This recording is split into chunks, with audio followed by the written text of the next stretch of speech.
अरे आम ले लो अब चतानी सरे आम ले लो। कैसे बा हो लगे आके खुले आम ले लो बाधे रही तमाम ले लो।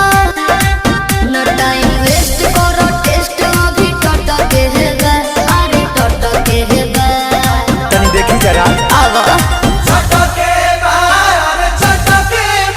तोरा आम के सवाद गोरी खटके बाकी हटके तोरा आम के सवाद बड़ी खटके बाकी हटके तनी चिखा ना दो।